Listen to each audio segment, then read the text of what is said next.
안녕하세요. 반려동물에 대한 궁금증을 쉽고 간단하게 알려드리는 우리 동네 수의사 외과 담당 권기범입니다. 최근에 저희 병원에 자주 내원했던 케이스에서 한번 얘기를 해보려고 하는데요.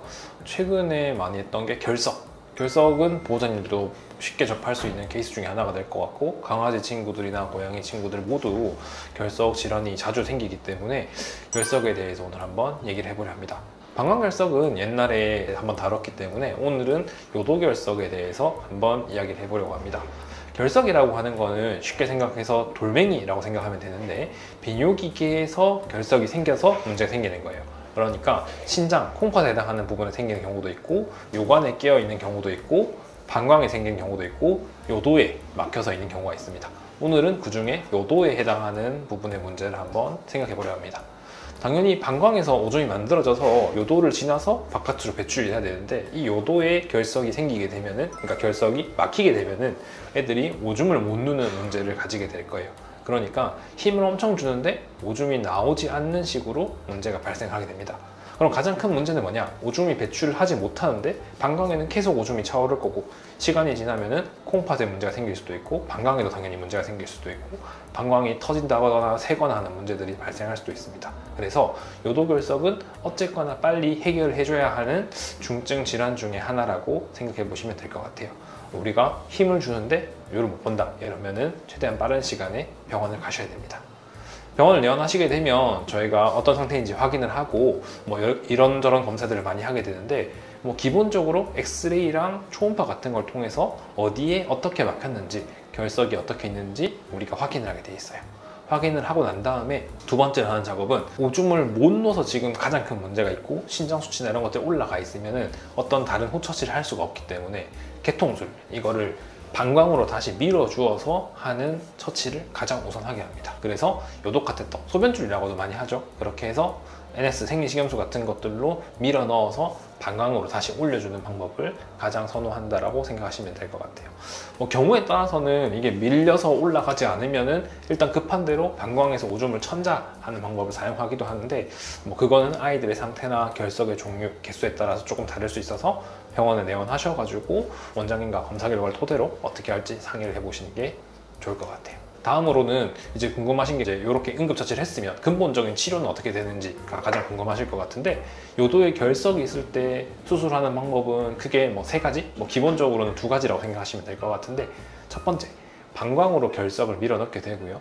방광에서 결석이 있는 것들을 방광결석과 같이 꺼내는 방법이라고 생각하시면 될 것 같아요. 가장 전통적으로 많이 쓰고 회복도 큰 문제가 안 생기고 가장 루틴하게 쓰는 방법 중에 하나라고 생각하시면 될 것 같습니다. 근데 조건은, 이게 결석이 너무 꽉 껴 있으면은 우리가 아무리 밀어 넣어도 올라가지 않는다는 거. 그래서 이런 것들을 보면서 조절해야 될 것 같아요. 두 번째는 요도 자체를 절개를 해서 꺼내는 방법이라고 생각하시면 될 것 같아요. 요도 자체는 가급적이면은 절개를 선호하지는 않는 편인데, 이유는 뭐냐면 요도는 방광에 비해서 엄청 좁은 상태가 되기 때문에 우리가 절개를 했다가 결석을 꺼내고 나중에 아무는 과정에서 요도 구멍이 처음엔 이 정도였는데 점점 부으면서 좁아지는 경우가 있습니다. 그러면은 소변을 누건하는 게 불편해질 수가 있어가지고, 웬만하면은 요도를 직접 건드리는 것보다는 방광을 올려서 하는 방법을 선호하는데, 너무 요도에 꽉 껴 있다든지 아니면 결석 개수가 너무 많아서 요도를 절개하지 않을 수 없을 때는 요도를 절개를 해서 결석을 꺼낸다라고 생각하시면 될 것 같아요. 마지막으로 세 번째는, 요도 결석일 때 쓸 수도 있고요. 여러 가지 경우에도 할 수 있는데, 요도루 조성술이라고 하는 수술을 하기도 합니다. 이거는 뭐냐면, 원래 생식기 쪽을 통해 가지고 요도를 통해서 오줌이 나와야 되는 건데, 남자애들에서 사용하는 방법이고요. 남자애들 같은 경우는 이 방광에서부터 밖으로 나가는 이 요도의 길이가 굉장히 길어요. 생리학적 특성상 어쩔 수가 없게 되는데, 그러면 이게 여자애들 같은 경우는 상대적으로 요도 길이가 짧고요. 그러니까 방광에서 가까운 쪽에 있는 부분들은 요도의 굵기가 훨씬 더 굵은 편이기 때문에 우리가 그 부분을 열어주는 식으로 수술하게 됩니다. 특히 고양이에서 결석이 아니라도 찌꺼기가 많이 생기는 경우에도 이런 수술을 많이 하기도 하고요. 강아지에서도 이게 결석이 너무 많이 막혀 있다든지 도저히 절개로 해서도 해결이 안 되고 계속해서 많이 흘러나올 것 같은 경우는 요도루 조성술이라는 방법을 통해서 수술하는 경우도 있다라고 생각하시면 될 것 같습니다. 각각의 수술 방법에 따라서 회복하는 기간은 조금 달라질 수가 있는데요. 아무래도 결석이 조금 더 회복이 빠른 편이고, 요도를 절개하는 수술 방법 같은 경우는 요도의 협착이라든지 다른 문제가 생기지 않는지 한번 관찰해 봐야 되고, 요도루 조성술 같은 경우는 이제 회복되고 난 다음에도 뇨가 옆으로 새지는 않는지 다른 피부에 해당하는 문제가 생기지 않는지도 경과를 관찰해 봐야 될 것 같습니다. 이렇게 해서 수술적으로 회복을 하고 난 다음에 결석은 재발이 굉장히 잦은 질환 중에 하나이기 때문에 지속적으로 결석이 발생하는지 꾸준히 관찰해 보셔야 됩니다.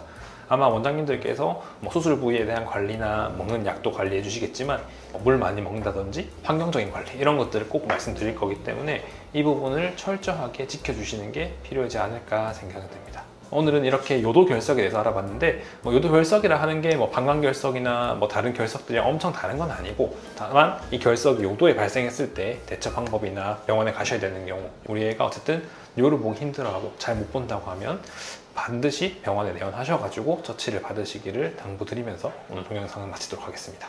오늘 내용이 도움이 되셨다면 좋아요와 구독 부탁드리겠습니다.